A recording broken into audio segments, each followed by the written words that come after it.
They won the war, but nobody told them what comes after. Because the final danger in Stranger Things was never Vecna, it was never the Upside Down, it was what happens when the noise finally stops. Season 5's final episode isn't titled The End, it's called The Right Side Up, and that name alone should unsettle you. Because why would you need to remind yourself which side is real unless reality itself is about to fracture?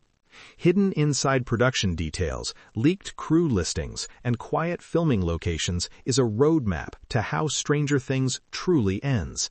Not with monsters, but with separation. Not with screaming, but with silence. So tonight, we're breaking down the psychology, symbolism, and quiet warnings buried in the final episode. No recycled leaks, no surface-level speculation, just one haunting question. What if surviving was never the happy ending? The final battle is already over. The show wants you to think the finale is about a fight. It isn't. By the time The Right Side Up begins, the outcome is already decided.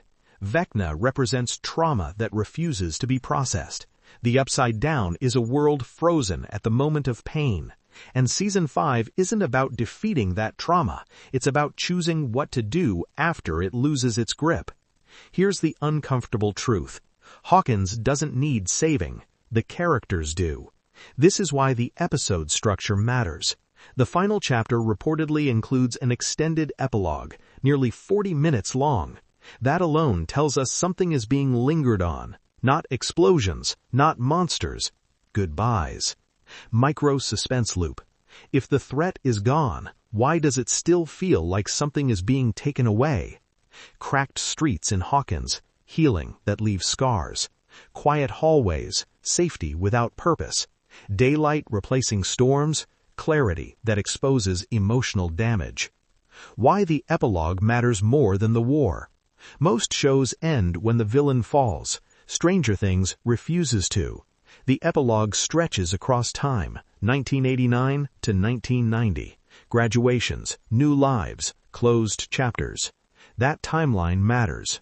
Because trauma doesn't disappear when danger ends. It mutates. These characters grew up fighting monsters instead of processing grief. And now they're expected to step into adulthood like normal kids. That transition is the real horror.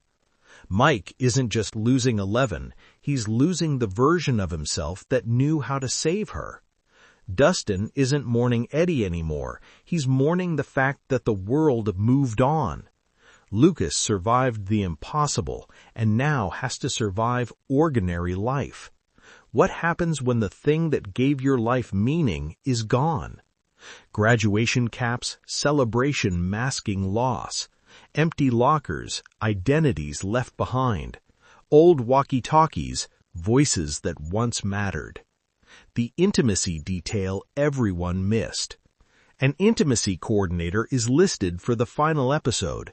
That isn't random. This isn't about shock value, it's about emotional resolution. Intimacy in Stranger Things has always been earned through survival.